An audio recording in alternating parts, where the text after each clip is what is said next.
Finally, to truly bring the American people together, Comedy Central hosts Jon Stewart and Staphen Colbert announced they'll be holding a rally and counter-rally to restore sanity and keep fear alive. Jane, what do you think? Can they bring out more people than any Democrat could? It's entirely possible. They haven't got a permit yet, so nobody knows if this is really going to happen.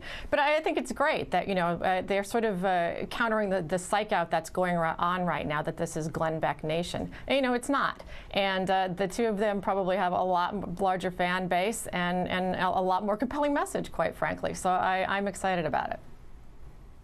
Armstrong, I think you were at Glenn Beck's event, right? Are you going to go to Stewart and Colbert's too? Listen, I'm an investigative journalist. I don't discriminate. I attend them all. But let me just say this in response to Jane.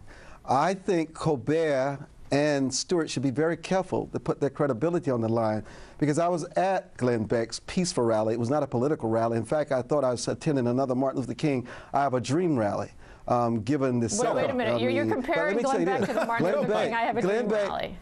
Glenn Beck was able to bring out over 500,000 people. Let me tell you, over 500,000 people. I don't think Colbert or Stewart together can match that. Now, they should try, and plus, it's only showing more credibility and respect for what Glenn Beck was able to pull off, because many people did not think he had that kind of reach where you can get those kind of people to respond and come on the rally for something that, on the mall to rally for something that they believe in. So I think it's very interesting that they want to have a rally, but I think it's a lot of talk, and there's just no substance to it. I don't think they will ever attempt to have a rally on the mall. I just think it just makes good TV and good copy. All right, Armstrong, I like that you got in their face, and we'll see how they respond to that. But really, Martin Luther King and Glenn Beck, one brought civil rights to a large portion of our country. Another one did what? Well, I think you misinterpreted what I said. There was a lot of Martin Luther King's words at the rally where they reminded people about his dream all throughout the rally.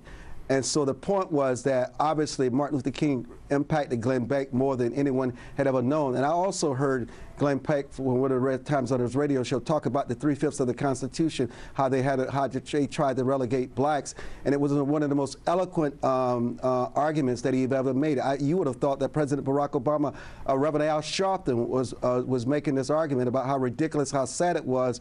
And so, as much as people may try to malign Glenn Beck, but he too can be inspired by the great one, Martin Luther King, as other Americans are. Yeah, I just can't remember who was fighting against civil rights back then. Was it liberals or conservatives? Liberals or... Oh, right, conservatives. Funny how things get misinterpreted later. Right. All of them were. All right.